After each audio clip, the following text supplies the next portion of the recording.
Okay, so we are going to be going through approximately 20 things based on the traditions of Rav Moshe Feinstein for the Seder night.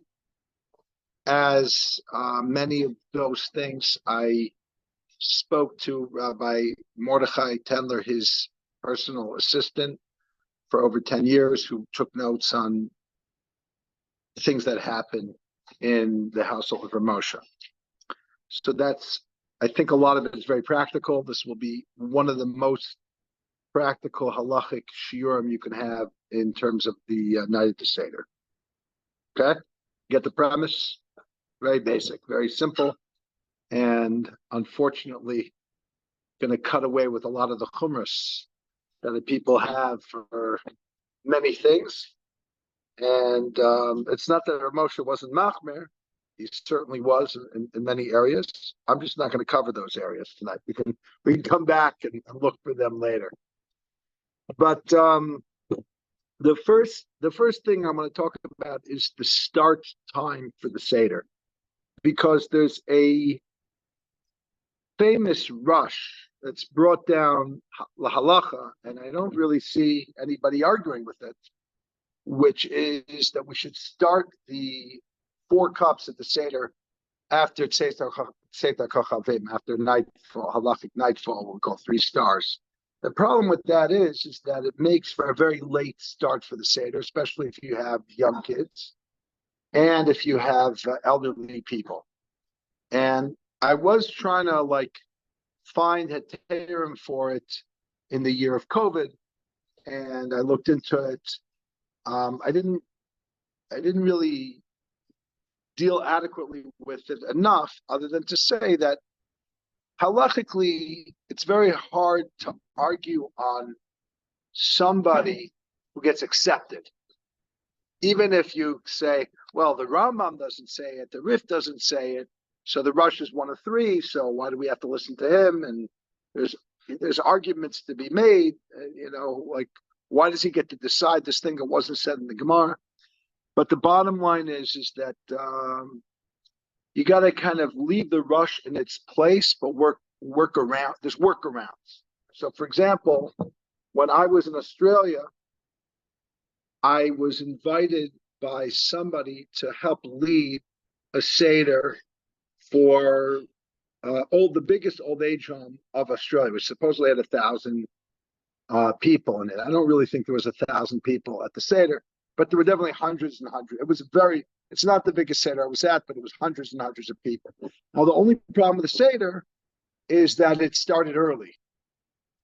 It ended late enough that I remember it was a very far walk. It was well over an hour walk, and I had to walk over an hour to get back to where I actually had the actual Seder. The question really is, and I didn't even know at that point, I didn't ask a Shaila, are these people being Yotze? Are they actually fulfilling their obligation for a Seder that starts well before Tzeitar Kochavim? It finished after Tzeitar Kochavim, but that was it. That was just the finishing. Definitely all the Arba Kosos were not the first 2 of the Kosot were before. The Matzah, I'm not sure. But maybe Atikomen, that's when that was already completely done. So it turns out that for an old age home, you could maybe arguably say you could start to as early as Plag HaMincha, so which is, again, that's the circumstance. So that's one thing. So there are heterim. You do want to make sure to eat the matzah at the very least when it's seit. Again, when exactly it's seit, there's more lenient shiurim about that, shittas about that as well. You could rely on the more lenient opinions of what seit are for, let's say, young children, for families with young children that are getting very antsy and are not going to be able to stay up to start a Seder at 9:30 at night. So what you could do there is you could start the preliminaries and time it so that by the time you get to Kiddush, it's a little after Shkia. And that's what really people who want to involve their young kids in it should do. There's no, there's early, and therefore, so let's say we're talking about the candle lighting now is 7:06. So in 2 weeks, what it will be 7:11 or something like that. So you might be able to a little bit after Shkia would be something like 7:35, 7:45. So a little bit after that, you could be Mako, and there's some shitas that have an early sate, and you'd be Yotze according to those shitas. So basically, you could start the preliminary part of the Seder, let's say 7:30 or even 7:15, and by the time you get to 7:40, you'll make Kiddush. But that way, if you only daven Ma'ariv at 8 o'clock, and then do Hallel at 8:30, and then get home at 9 o'clock, and then begin the Seder at 9:30, yeah, your kid's gonna fall asleep. So there are things you could do even with the rush in place that you could be Yotze, not according to Rabbeinu Tam, but according to the Shulchan Aruch Harav, and the Gra, and so on. So that was the advice on that front. Okay, that's number one.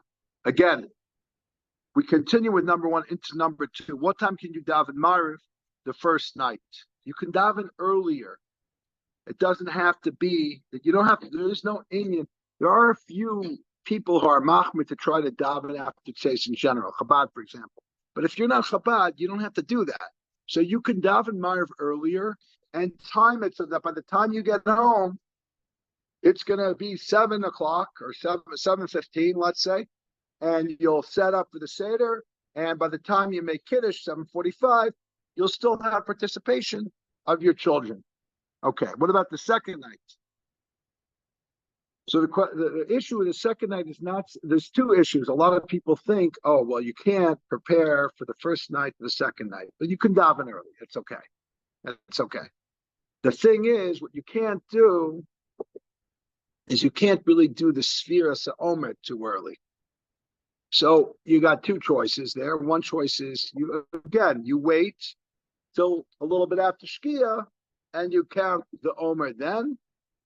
And if you want to be choshesh, if you want to be concerned for the stricter shitas of when Seister Chachavim is, so you can count again later without a bracha. Okay. Now, what about Hallel and Shul? Is there any to say Hallel at a certain point? No, you don't. You can say Hallel. It can be earlier. That's not an issue. That's number three.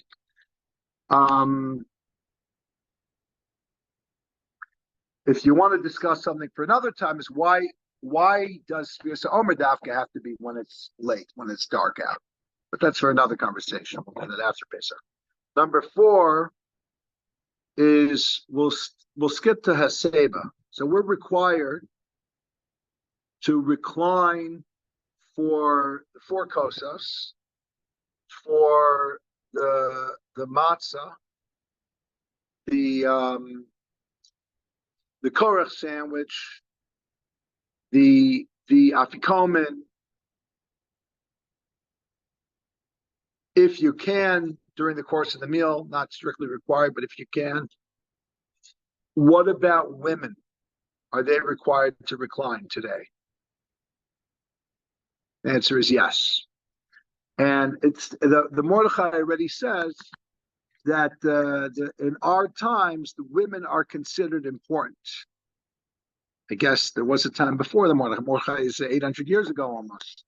There was a time before the Mordechai that wasn't necessarily the case in terms of how society respected women. But by the time of the Mordechai, so women are important because what it was considered is there was always a distinction between important women and unimportant women.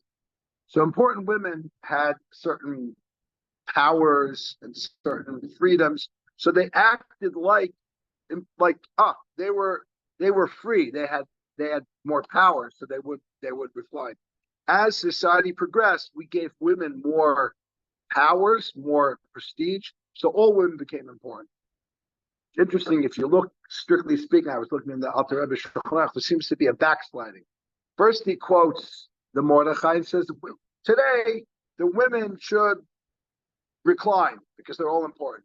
He says, however, we see the minhag has become not to recline because reclining today isn't the norm anyway. It's a Roman thing. It's not a societal thing. You don't go to the White House and Obama or Clinton or Trump or I'm saying them all.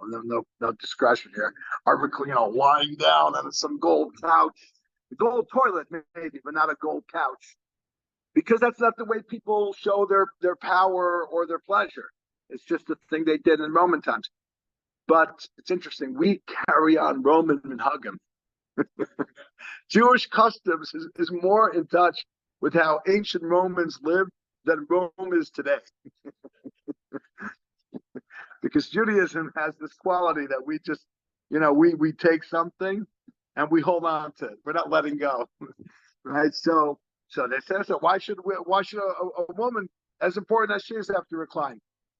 But today, women recline. That was 250 years ago. Now women recline because once reclining is the way of showing. We've established now what's been forgotten by Rome itself. We've reestablished that reclining is a sign of cheres. Understand? We've reestablished that. So therefore, since women, now it's a reality, women are important. Now it's a reality that the way we show freedom and power is by reclining on Pesach, so women recline. Absolutely. Okay, that was number 4. And in the house of Rav Moshe, the women absolutely recline. That's number 4. Number 5 is here's where we're going to get to the kulas, to the leniencies. What is a revius? Revius is a certain measurement. What the measurement is, it's up to debate. And here's a story, a controversy within the house of Rav Moshe Feinstein about what happened to Rav Moshe Feinstein's Kiddush cup. Fascinating story. So it's known that Reb David wrote a sefer, that one of the things that the sefer talks about is how much of David Feinstein, Rav Moshe's son, how much is the shear of a revius? It's an important issue. And he has a pretty big shear. But Mordechai Tendler insists that the true shear of Rav Moshe was much smaller, as testified by the size of the Kiddush cup that he had, that was approximately 3.1 ounces. And he feels, based on conversations with Rav Moshe and other factors, that Rav Moshe held that 1.6 fluid ounces is considered a robe revius, and which is a very, very small shear in today's. The other smaller shear I heard was 2.1 ounces or 3 ounces, but just over 1.5 ounces. It's an extremely small shear. So so that's now. That's going. By the way, the Chavetz Chaim also had a small becher, and a lot of people thought they should hide those bechers because it looks bad for them, But really, they had a smaller shear. They didn't have the big measurements we have. So some people think it's a shear is 3 something ounces or 4 something ounces. So they end up with these big, bigger cups. We're going to talk about that soon. Now, number 6 is there's 2 ways to drink the cup of wine. One way to drink the cup of wine is to have most cups. Let's say this cup, it's probably about 7 ounces. Okay. So one way is to drink a revius. So let's say a revius is 1.6 ounces. Definitely robe revius is 1.6 ounces, according to Rav Moshe. So you drink a little under 2 ounces, you're good. And the rest of the cup is full. It's full almost to the top. Okay, that's one way. But I got the Rov Revius. Another way is to drink Rov Kos. Rov Kos would be 51% of the cup. And the third way is to just knock down the whole cup. Now, which one did Rav Moshe do? Did Rav Moshe drink just the Revius, the Rov Revius, Did he drink Rove Kos? Well, his Rove Kos would have just been a Rove Revius. It wouldn't have been more because it's such a small cup. Or did he drink the full cup? So he actually drank the full cup. And that's not just a personal preference, although he liked wine. He was sweet. He liked the sweet wine. But it was the preference that's brought down in Shulchan Aruch as one of the preferred. It's not required absolutely, but it's absolutely preferred if you can to finish the cup. Now that's a problem. I remember one day there was a guy who always came to shul on time. I lived in Santa Monica. Not only did he not come on time, one particular Pesach morning, he came at the very end of the davening, which is very unlike him. He was always one of the minion guys. So I said, I was a kid, so I didn't know you don't ask people, why are you so late? Do I do that now? I went over to the guy and said, why are you so late? He said, no, he said, you don't understand. He said, we had like these mugs. We didn't have cups. We had these big mugs, like 20-ounce mugs. And we drank each mug 20 ounces. So 20 ounces times 4. I said, we slept in. Right? So that's a problem. When you have a 20-ounce, by the way, they have wine glasses now that take an entire wine bottle in one glass. So imagine you're a guy who keeps the chumrah brought down to have the full glass 4 times, four bottles of wine. That's going to be some hangover. I mean, you might die if you're not accustomed to it. Not all of us will die, but some of us will get pretty sick from that. So what do we do about that? So that leads us to number 7, which is we already learned that the shear is much smaller than people assume it is. So really, the first thing you should do, what did I do after I heard this? You want to know what I did? I Googled 3.5-ounce cups. I got pretty close. I got a 4-ounce cup. Pretty. Rav Moshe also, by the way, paskins that you should really not use a disposable cup. You should use, that's why it's good to have a becher. Okay, so a lot of people are very makel in that psak. That's one of the chumras of Rav Moshe. They said we're not going to talk about Rav Moshe's chumras because he has chumras, but we're going to focus more on just the middle of the road here. Some people are makel and say, well, Rav Moshe was talking about probably a Dixie cup or a very cheap cup because when he was talking about it in the 60s, the disposable cups, they disintegrated after a couple of uses. Today, these disposable cups are not so disposable. They're hazardous for the environment. They're ruining our oceans. So this cup that I found, 4 ounces, looks like those new it's called stemless wine glasses. Very elegant. It's made for wine tastings, where you don't get a huge, a 6 ounce or 8 ounce pour. You get a 2-3 ounce pour. So it's a 4 ounce cup and it's on sale. And I ordered like 100 of them for the first Seder so that everyone will get their own little 4 ounce cup. So that's the first thing you do. Get the right cup. The second thing you do is you do mezigas hakos. Mezigas hakos means you mix. It used to be they would mix water into the wine. So it should be approximately 3% alcohol because the wine doesn't generally go above 12%, except for Binyamin's wine somehow. But generally speaking, they're finding that even ancient wine wasn't higher in alcohol. When they say stronger, it might have meant one of 2 things. Stronger than grape juice, or a very light, maybe they started making even lighter than it is today, or stronger, meaning it was heavier. They didn't put in the nitrates, the things we do to make wine come out more evenly and taste better. They didn't have those mechanisms, so the wine was harif. It had a certain boom to it. So they had to water it down for many reasons. One is that was what they drank. Barbarians drink wine the way we drink today. The only people who are left in the world who even know this are people who learn Shulchan Aruch. right? Nobody else knows. Historians know this. No one else knows these things.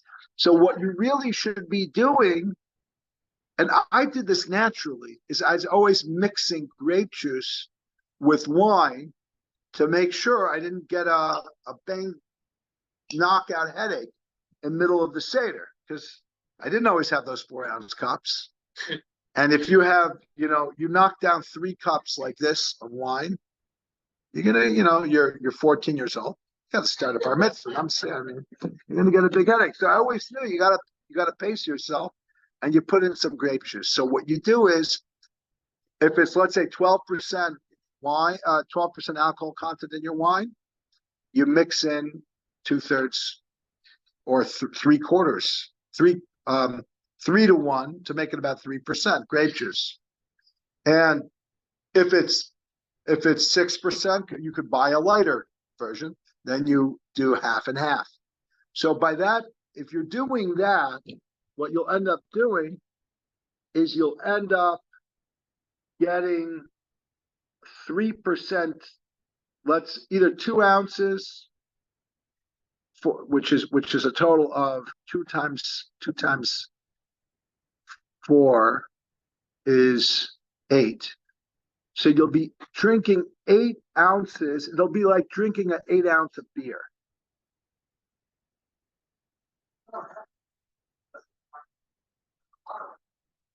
Oh, you don't have to, but you can.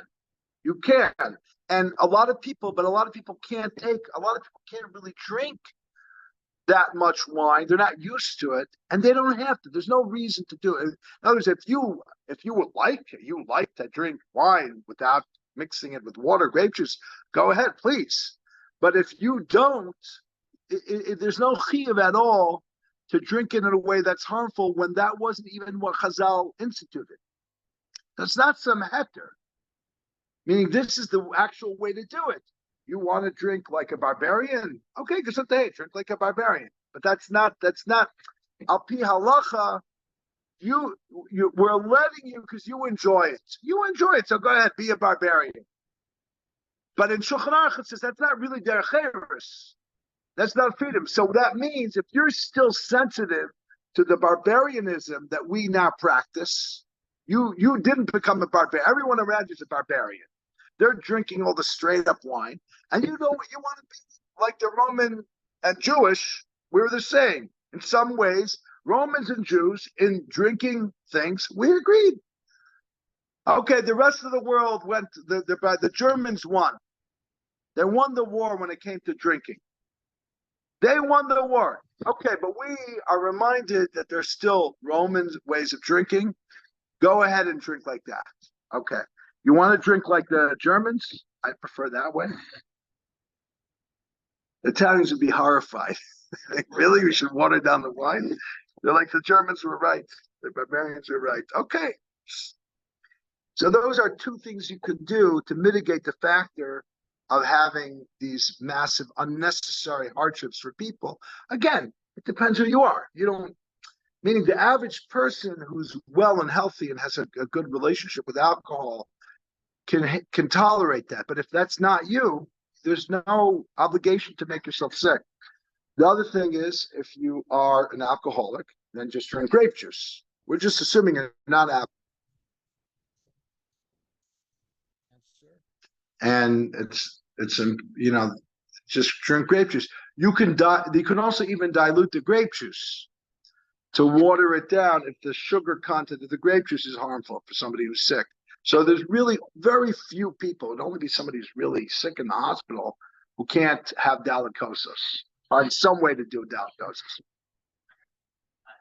4, yes. And that's not even full. It's really even half, or if necessary, just a revius, rogue revius, which is, like we said, just over 1.5 ounces. So really, if somebody is not well, they could have 1.5 ounces of very, very, light alcohol content or no alcohol content if they're not well, and they'll satisfy depending on how serious it is. Okay, so that's a little bit about. You see, a lot of times people don't know these things, so they end up with big headaches. Now, we're going to talk a little bit. I mentioned about drinking, giving kids to drink at the Seder. Now, again, I don't know what I can't speak authoritatively of what parents should do, but technically speaking, when you're bar mitzvah, you have a little bit of wine. Again, what does that mean? It means with all of the precautions that we already enumerated. 3%, 2 ounces times 4 equals, it's a beer basically. It's like giving a kid a beer, their first beer after their bar mitzvah. Okay, maybe not even that. Maybe what you do is you give them the first cup of wine there's a wine called Heuven. It's like a 6% wine. You give that to that half Heuven, half grape juice, and then you just switch over to all grape juice. So you're again, it doesn't have to be wine, but if there was ever a time to like turn your kid into a wino, it would be the four cups of wine. Now, God forbid to turn them into a wino. You would actually be teaching them to drink responsibly. You'd be very careful and meticulous that you didn't just let them keep pouring wine, even though it's sweet and stuff like that. And you would talk about the dangers of wine, and in a free society, how an adult can partake of wine in certain limited sense. Again, make sure to get the approval. If you're a rabbi running a community seder, I wouldn't advise this. I would just say grape juice in your own home. If you're under investigation, I wouldn't advise this. If you're going through a divorce, I wouldn't advise this. If you live in America, I wouldn't advise this. If you live in Israel, they have enough tzaras over there. I don't know what ask your local rabbi in Israel. Okay, talking about kids for a second. Let's stop for a moment. I will continue with the ins and outs of what type of wine, red versus white. But let's talk about something very important, which is how we deal with children, because the main focus of the Seder has to be the children. And it's either literally your children or figuratively, there's somebody who takes the place of a child. Even if you've got nobody but yourself, you have to ask yourself, like Manishtana, right? That's the whole point of the Seder, to do things that are different, to get the child to ask. And to quote Rabbi Brandwein, there are no answers without questions. There's no light without darkness. There's no redemption without exile. So that's the core of what we're trying to do, the atmosphere that we're trying to create in this kind of cosmic reactor that we're building or rebuilding, is that perfect atmosphere to create a question that requires an answer. Okay? And that's what the whole purpose of the night of the Seder is. It's Kana Ben Shal, Manishtana Halal. Here are the things that we're doing differently to get the child to ask. So because of that, that's what we started out really with the Zman, with the time, to be sensitive.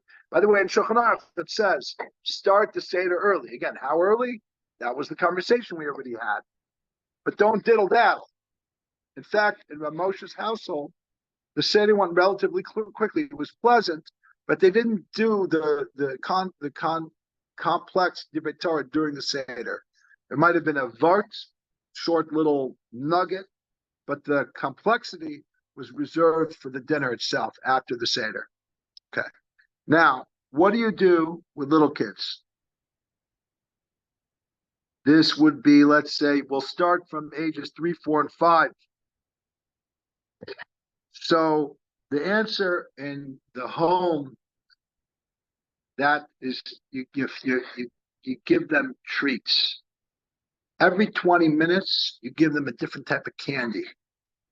And it's based on the Gemara that said you'd give them like roasted nuts.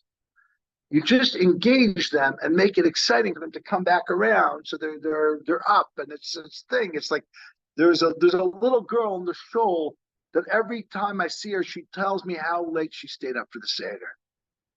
Right? And she's what, 4 or 5? Ever since she could talk, she's talking about how late the Seder night was, right? So that's one thing you could do. So you could have chocolate and jelly beans and squishy candy and of course there's songs, and you get them a little pillow. And then they get a little older, 6, 7, 8, 9, 10.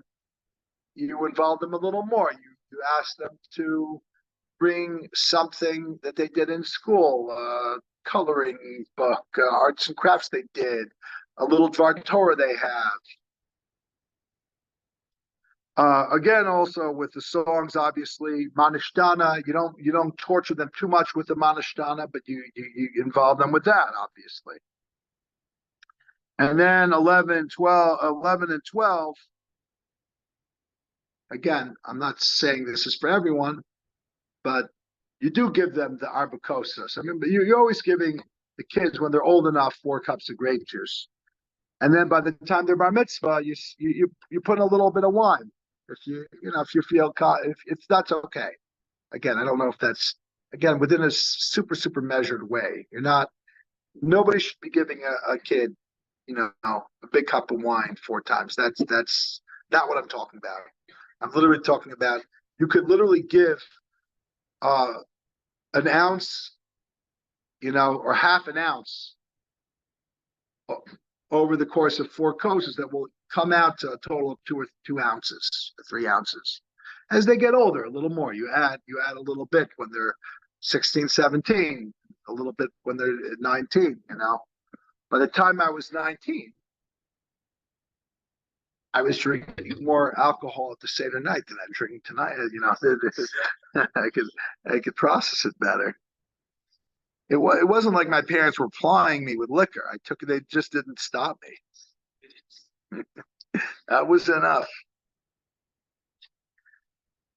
And obviously, there's a lot to talk about. There's a lot to really process. And we came through our own Egypt. We had a Holocaust. And we should talk about the miracles of being able to have survived the Holocaust. Meaning, I didn't share it enough with my kids, but I had a grandmother who was in a gas chamber 3 times. It didn't work, thank God. It's not like it worked and she miraculously, just walked through the wall, Superman style. It didn't malfunction. So I'm only alive because of that, the miracle of 3 times a gas chamber not working. So what are the stories of how we're each here, how our grandparents escaped from the Holocaust, if they're survivors, how they survived, if they got out, how they got out, how we rebuilt after homes and communities that we came from. So we should focus on the triumph of the Holocaust, how we built Eretz Yisrael, how a group of people who were totally devastated and so many of them murdered were able to get back up, and a few years later have a place to a dream that was only a dream for 2,000 years come to fruition. So when we're talking about the Seder, we could get into our own more current history, and then we could even talk about B'chol dar v'dar omdim aleinu l'chalosenu, how they're still trying to destroy us in every generation on October 7th. We could talk about, for example, it says that the V'yareu osenu hamitzrim. There's a great shot that says the V'yareya Osanu could be translated as the Mitzrayim tried to make us the bad ones, which is happening in the world right now. The whole plot of Hamas and Iran, very effective. Just as effective as October 7th. They knew what would happen, that thank God we're not sitting in Nazi Germany, and we have a government that would protect us. And they knew that they'd be somewhat successful, and the only way to do that is to employ military tactics that would inflict a civilian casualty, because that's inevitable, especially with the way they're embedded purposefully in that thing. I don't have to go through all of that conversation. But what's their goal? To condemn us in the eyes of the world, to create more anti-Semitism, and they're getting that. And it's so much worse than that. They're turning one Jew against another, because Jews are Rahmanim and Baishanim and Gomel Chasadim. Jews are compassionate people, so they can't take the idea that other Jews are inflicting harm, and they don't want to believe that it's for purely military reasons. They want to believe it's for vengeance. Look, there might be a few people who want vengeance, right? But it's not about vengeance. It's about protecting ourselves in a very brutal area that if you don't protect yourself, you know the consequences of that. The only reason why this didn't happen sooner is they're afraid of the consequences. Now they're suffering the consequences. But if we hate ourselves because the whole world is hating us,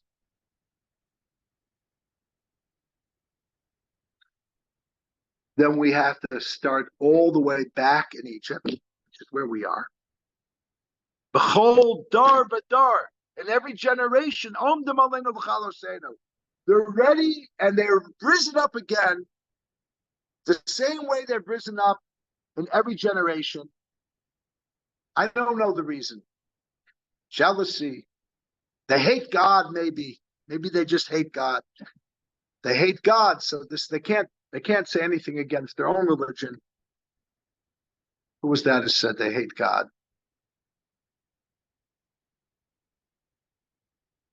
Hitler.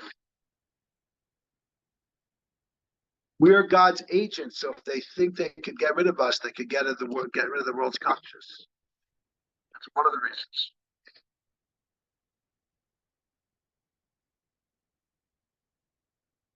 Look, there wouldn't have to be all this thing in the Middle East if they didn't know how effective it would be. How much people already hate Jews. How it would fall on such open-ended, if they knew that people would have yeah. Okay, so that's a little bit. And if you're a liberal and you can't talk about Palestinians, so then talk about how the Palestinians are the ones in Egypt. Okay. That's the only half joke. If that's what helps you, do a Palestinian Seder, maybe that'll help you understand. Look, there's for sure there's one of the it's the place in the world with so much suffering. Absolutely. The fact that it's self-inflicted, that they invited the people or created the chaos. That's part of the problem. Also, it's a cycle that they are clinging on to. We would love to let go of the cycle. I hope so. Unless we're the ones, we can't. No, we don't like peace. I'm saying that facetiously. We're peace-loving people. That's the problem. If we weren't peace-loving people, they wouldn't mess with us. Okay, so that's a little bit about we got to deal with today. We got to make it relevant for today. There's a million things that would make it relevant today. The main thing is listen to your children. The main thing is hear what's going on. The main thing is a deep time, not to answer until there is a question. So make sure you're hearing what the question is so you can answer the question. That's the key. Okay, next question. A little less subtle. Red wine versus white wine. So the answer, my friends, is if they're equal, the red is preferred. It's so sad. You know why? It says except. Oh, there's a verse that indicates that red has a preference. But It's brought down in the Shulchan Aruch, except in a place where there's a blood libel. Then it's okay to have white wine. So sad, if that's in our code of law, I have to mention that. It doesn't have to be mavushal. If you have a reason for it to be it doesn't have to be non-mavushal. If you're in a situation where it would be less comfortable with non-mavushal wine, get mavushal wine. A big, easy way to enjoy more. If you happen to like white wine, and I particularly started liking white wine a lot. Doesn't mean I don't drink red. I don't enjoy red. I enjoy white equally. Sometimes better than red. Get a white and have a cup of white if that really will enhance your Seder. If that's really what you want. If you really want it, go ahead and do it. If you're doing it to save $5, if you really can't afford it, okay. But if you can afford it, spend the $5. Spend the $10 more.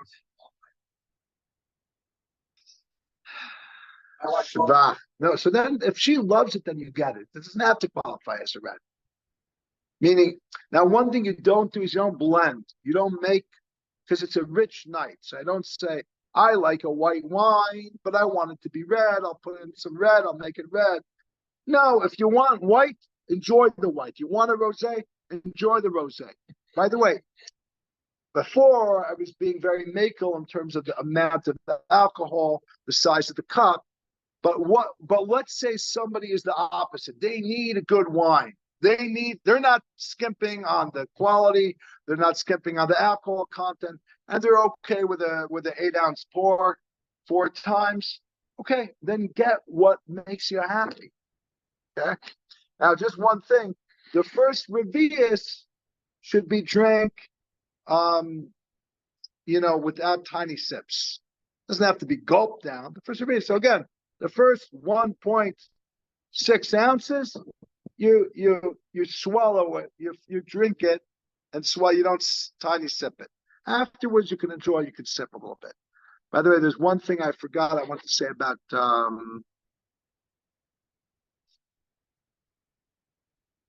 karpas. Okay, but we'll get back. We'll get to the karpas soon. Number 12, should somebody else pour your wine? In the Shulchan Aruch, it's brought down somebody else should mix your wine. Talking about mixing. But even if you don't mix, you just pour, somebody else should pour it because it's a way of showing that you're an important person, you're a free person, like having a butler who pours your wine. Obviously, if you can afford a butler, and if you have non-mavushal, you have a Shomer Shabbos butler. Okay. He's got to do his own Seder. By the way, there were big, I remember there were Chabad Sedarim. When I was a kid growing up, the biggest Chabad Seder in the neighborhood was on Gailey Avenue in Westwood, Chabad of Westwood. And there would be just the staff, and many of them were Jewish, and the staff was like 40 people who would run, who would provide all the food and service. So one of the rabbis would have a Seder for the staff after the main Seder. Right? So, yeah. Schwartzy. Okay, number 13. Can you drink wine during dinner if you had nothing particularly in mind when you made kiddush? Let me explain to you what the question is.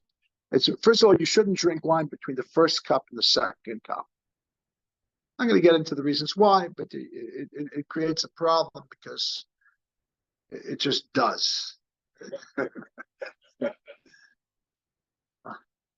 What about between the second cup? Second cup is the kiddush that you're going to right afterwards make motzi matzah, mar, and so on. Can you drink wine during the dinner? And the answer is yes, you can. But it's brought down the Shulchan Aruch that now it used to be that when you made kiddush, you covered all the drinking you'd have during the dinner automatically.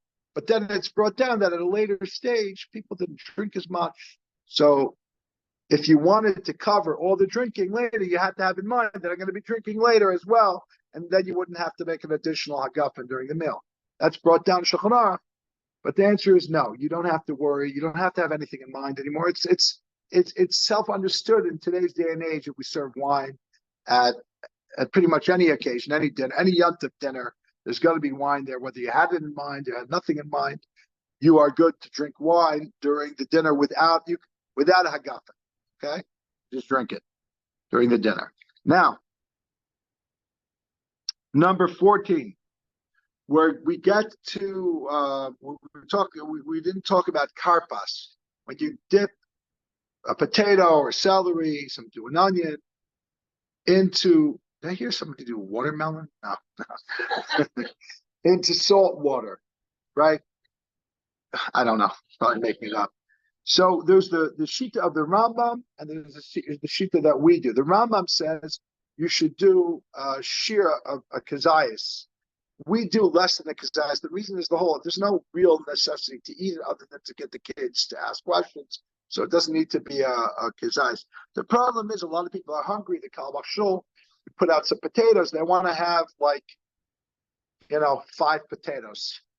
So our minhag is not to have more than a kazayas, but what you could do is you could wait 5 minutes. You could have a little bit of a potato every 5-6 minutes. You just don't have them all in one swoop, and then you'd be covering that as well. And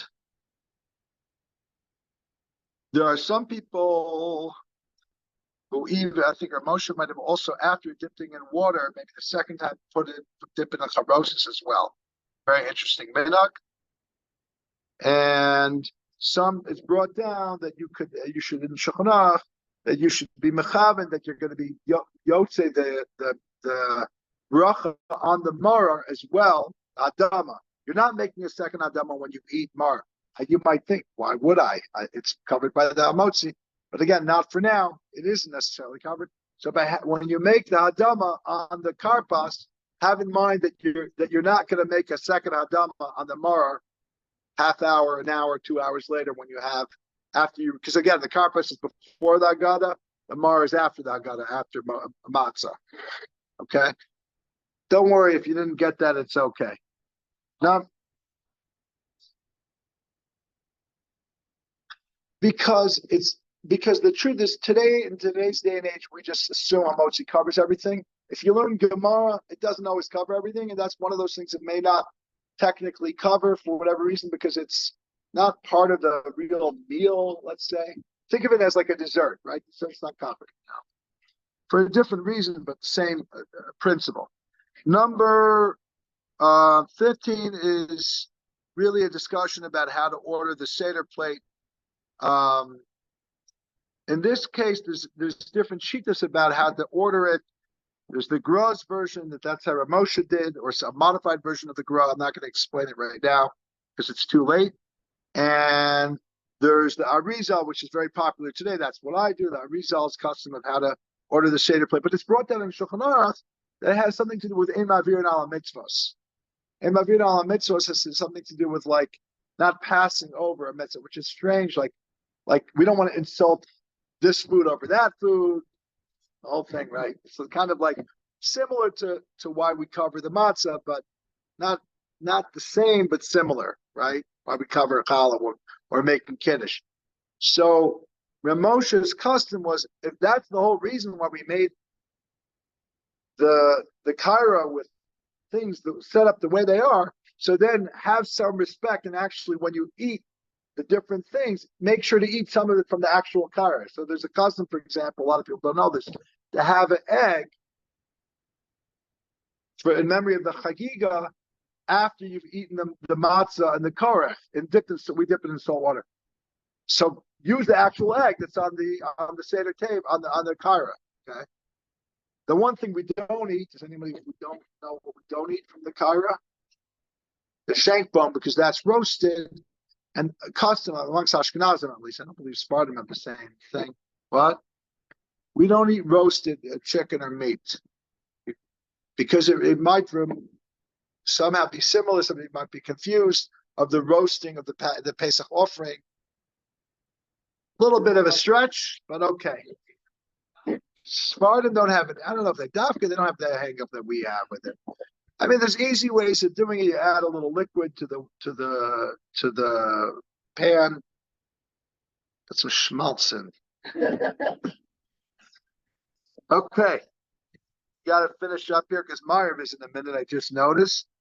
And should everyone have a Seder plate? It's number 16 at a public Seder with like 10 tables of the Kalba shows. No, we do it, but really only the Seder leader really needs a Seder plate. Number 17, how much more? Okay, a Kazayas, we'll get to that later. Now, more importantly is how much matzah. Okay, here's what's wild. This should be a share of itself. Rav Moshe would do everything he needed to do on the night of the Seder with one matzah. Now, there's 3 requirements to eat, plus a little bit during the meal, maybe. One is when you have motzi matzah the first time, and you're supposed to eat 2 kazesim. Now, many people think a kazayas is half a matzah, or a quarter of a matzah, so 2 kazesim is a little over half a matzah. According to Rav Moshe, it was probably more like a fifth, maybe a fourth of a matzah. Okay, you want to be machmir, a fourth of a matzah. Rav Moshe didn't have measurements. The way you should measure it is with your eyes, not with rulers. But you should educate yourself beforehand to know what a kazayas is. So basically, think of a matzah.